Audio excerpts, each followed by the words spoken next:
Forever, Michael Thorne was a man known not just for the weight his last name carried, but for the quiet storm that constantly brewed behind his sharp gray eyes. A billionaire, yes, but more than the yachts, the glass towers, the tailored suits and private jets, Michael was a father, and one whose life had been split in two the day his wife died, giving birth to their son Aiden. Aiden had come into this world fragile, soft-boned and silent, diagnosed early with cerebral palsy and complications that left him unable to walk, barely able to speak, and requiring round-the-clock care. Michael, once the mastermind behind one of the most aggressive financial empires in New York, now found himself floundering in a role he never anticipated, being a single father to a disabled child. He hired the best nannies, fired them, tried therapists, rejected them, built a medical suite inside their penthouse, but no amount of money could buy the softness Aiden needed, the gentle patience, the soul-deep love that required time, not money. Michael could negotiate hostile takeovers in boardrooms, but couldn't get his son to make eye contact or hold his hand. And so, like many mornings, one cold Tuesday in December, he bundled Aiden in a coat and took him to a small, off-route diner where no cameras followed them, where no one whispered, where Aiden seemed to settle. The diner, Annie's Table, was small and smelled of syrup, coffee, and old linoleum. The first time Michael noticed her, she wasn't doing anything particularly special.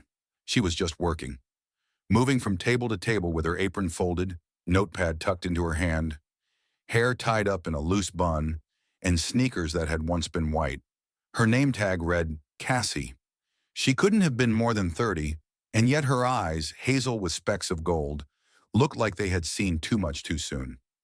Michael sat Aiden down, positioning the wheelchair so he could face the window, and ordered the usual, scrambled eggs for Aiden, toast and black coffee for himself. Cassie approached with a soft, "Good morning, hon," and for the first time Aiden raised his hand slightly in response, fingers twitching like he was waving. Michael froze. No therapist had gotten that kind of reaction. Cassie bent down to Aiden's level and smiled. "Well, aren't you the handsome one today?" Michael's heart stopped. Over the next few weeks, they kept returning, always sitting at the same booth, always greeted by Cassie, always with Aiden showing slight but unmistakable signs of comfort, his eyes following her movements, a soft murmur that resembled a laugh when she joked, a hand extended when she brought him pancakes cut into tiny bite-sized pieces. One day, Michael watched as Cassie knelt down beside Aiden with a small spoon in her hand. "You want to try feeding yourself, sweetie? Or can I help?" Aiden opened his mouth slightly and Cassie began to feed him slowly, gently wiping his mouth with a napkin. Michael didn't move. He didn't speak. Something was happening and he didn't dare interfere.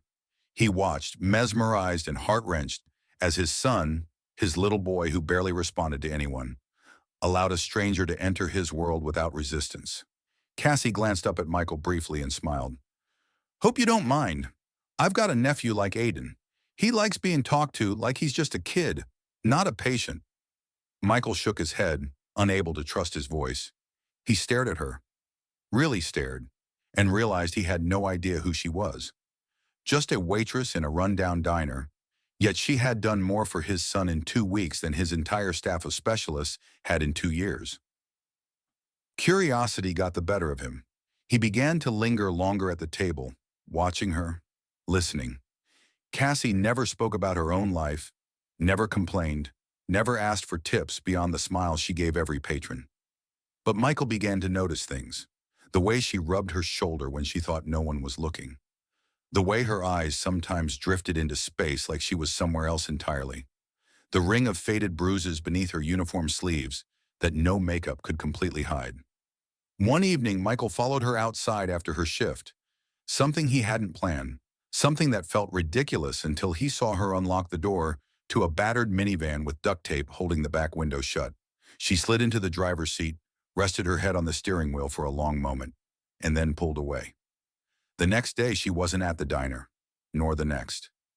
By the 4th day, Michael asked the manager, who shrugged. "Cassie, quit, no notice.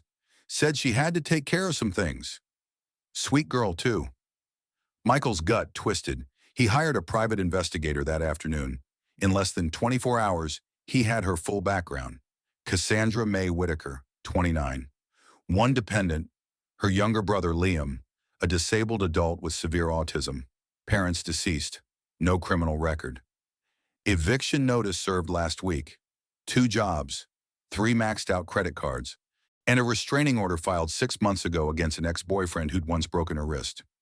Michael sat in his penthouse that night, staring at the report, and for the first time in years felt something like helplessness. He knew what he had to do. The next morning, he had his driver reroute to a neighborhood he had never visited, a crumbling apartment complex with stained concrete walls and broken lights. He climbed the rusted stairs to the 3rd floor and knocked. Cassie opened the door with hesitation, her eyes widening when she saw him standing there, dressed not in a suit but in jeans and a sweater, holding a bag of Aiden's favorite books. "Mr. Thorne?" she whispered, confused. "I wanted to thank you," he said softly, "for feeding my son, for reaching him, for doing something no one else could." Cassie looked over her shoulder, nervous. "This really isn't a good time." A thump and a shout sounded from inside. A man's voice. Angry, Michael's jaw clenched. "Are you in danger?" She didn't answer, but her silence spoke volumes. Michael stepped forward. "You and your brother. Pack your things. You're coming with me. You won't have to go back to him. Or this place." Cassie looked at him like he'd lost his mind. "Why would you do that?" He stared at her. "Because sometimes the person who changes your life deserves to have theirs changed too." That night, Cassie and Liam moved into the Thorne Estates guest house. The transition wasn't easy. Liam had his routines, his outbursts, his needs. Cassie tried to keep her distance from Michael, afraid of what the kindness might mean, afraid of needing help after years of surviving alone. But slowly, days bled into weeks, and something began to shift. Aiden and Liam bonded in strange, quiet ways. Aiden would laugh when Liam rocked and hummed, and Liam would line up Aiden's toy cars in perfect rows. Cassie began taking over some of Aiden's daily care. At first, Michael paid her, insisted on it, called it a formal arrangement, but they both knew that wasn't what it was becoming. One night, after Aiden had fallen asleep with Cassie reading to him, Michael stood outside the doorway and listened. Her voice was soft, melodic. His son's breathing was even. "Peaceful," he whispered. "You're the first home he's ever known." She turned, eyes glistening. "So are you." The first kiss came weeks later. A quiet moment on the garden bench. No promises, no declarations. Just 2 tired people finding light in each other. But life wasn't done testing them.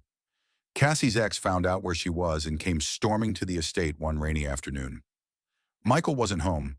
The security detail had been given the afternoon off. Cassie's idea, wanting privacy for once. He burst through the gate, shouting, demanding to see her, blaming her for everything.